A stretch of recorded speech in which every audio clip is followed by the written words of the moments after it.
is a very hot topic right now, concussions and things like that.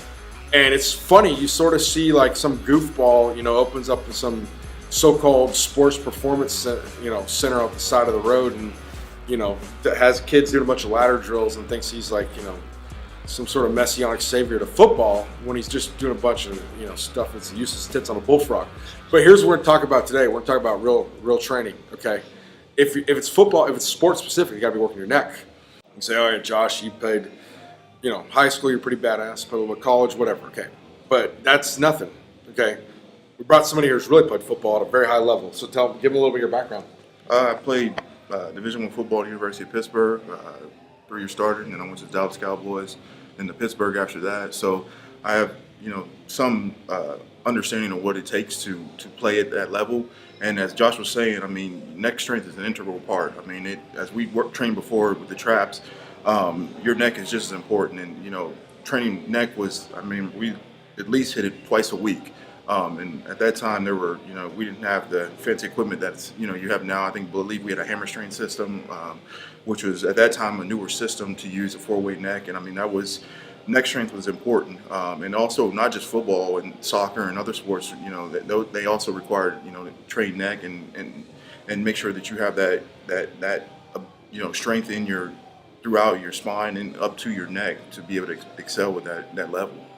Wait, when you were at Pittsburgh, was that when Buddy Morris was there? Yes, Buddy Morris was there. Yeah, see, so that's somebody that's been sort of like one of the top strength coaches in football that's not going to be into he's not going to bite on the latest fad. He's not going to be like, okay, so-and-so's, got a band attached to their scrotum swinging kettlebells and, going to somehow win, the national championship type of crap. It's going to be real stuff that he's not going to fall for it. So you guys were training neck there and this and that. So here's the thing. With this neck back right here, we're going to bring you some more advanced techniques. But for now, we're going to show you stuff anybody can do at a commercial gym. So I would say once a week on this workout we're going to show you is better than nothing.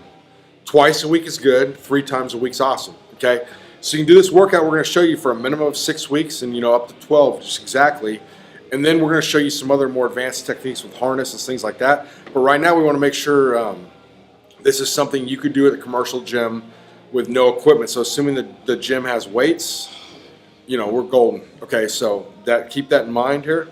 We get started. All right, so what we're gonna do here first is we're gonna get JJ just to warm up his neck a little bit. So you can just for, a couple minutes before you start it. So we're just gonna, just kind of like go back.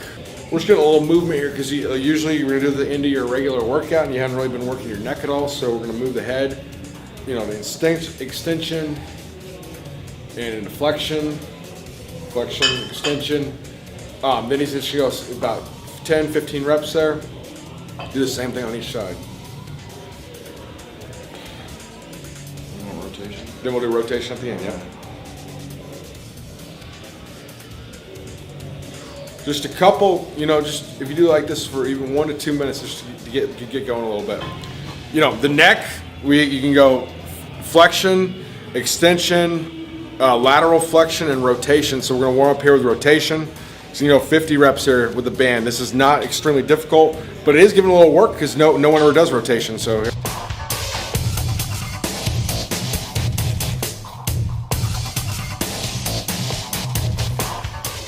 with these, they're very small range of motion, this neck flexion exercise, so you have to make sure you're getting a full range of motion. This is going to give you that thick look in the front of your neck, okay? And we're going to go very high reps here. We're going 20 reps here, okay? Go 20 reps, and it's eventually to get to 45-pound plate, then you got 2 of them, you're doing like 90 pounds. What you have to do is eventually add weight or eventually get to like a 4-way neck machine harness, things like that. But it's a good starting point. Remember, we're saying do this program for 6 to 8 weeks. So on this, we're gonna go 3 sets of 20 reps. Yeah, obviously we warmed up with the, without using any weight, then the light neck rotations. You wouldn't go heavy squat, heavy tricep extension curl without doing any sort of warm up. Neck, especially neck, should be no different. Your neck has to do all the work here. So when you're doing these, if your arms assist you, that you're doing it wrong. If you feel too much in your abs, you're doing it wrong. You shouldn't feel like a crunch. You want your neck to be doing all the work. And of course, a substitution. If you don't have, somehow you don't have weights, but you had bands, you could always just tie a band to a squat rack and do like forward flexion like this.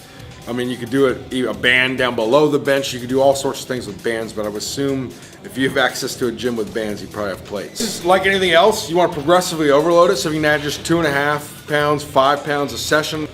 But again, we're just doing this for now, and then of course, if you need to do a different movement, we're going to show you the harness work next time. You could do the extension with a band. This will give you that real powerful, look in the back of your neck, your traps. So. Of course, this could be done. With a band, anything else like that, a towel against a partner, and all this stuff. Again, we show you the weights, and some of the way, we've seen other people do the how when they're doing the extension, they'll be on there. There's a lot of people that we've seen other people on the internet doing it kind of like this and stuff, but it seems a lot harder to keep. It seems like you get a lot more core involved that way. Is that? Yeah. So. Explain a little bit how you felt like just this was all neck. Ideally, when you're doing this, you want to minimize core activation, meaning you want to engage your core, but you don't want your core to help you in the movement. So, for instance, when I was doing it on the prone position, but I was facing up, if you tuck your chin down as opposed to reaching, you disengage your ability to want to crunch up, and instead you put all the onus on your neck to bring you up, which is the movement and ideally what you're trying to train.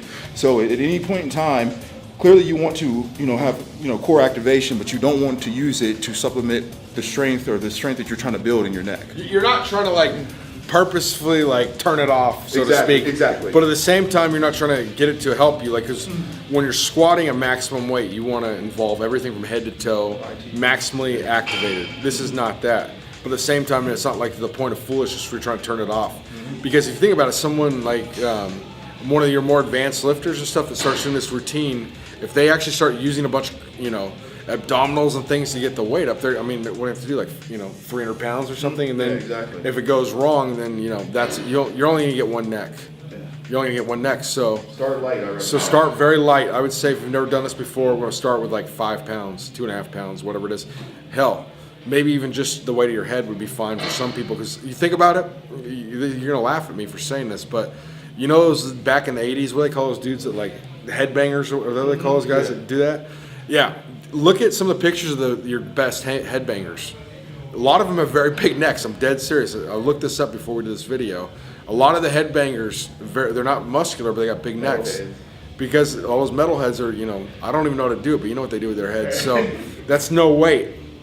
So if you've never done this before, just try it the first. Let's make a rule here. If you've never done it, do no weight. You add 2.5 pounds a session as you get used to it. So here's the routine. You go 3 sets, you do 2 sets of 50, that's 25 each way, on the neck rotation with a band. It should be moderate, okay? It's almost like an activation thing. You do 3 sets of 20 of the neck flexion, 3 sets of 20 of the neck extension, then 2 sets of 15 each side with the side neck right there. And that's the whole training routine. Do that minimally twice. Once a week's good. It's gonna help you. Twice a week's really good. 3 times a week's the best. You get a lot out of this. Just do this routine 3 times a week, 6 to 8 weeks, and I'd recommend measuring your neck before you start it. I think you'll be surprised how fast your neck can grow and how strong you can get. And later on, we're going to introduce you a little more advanced techniques, but I think this is a really good starting point for neck.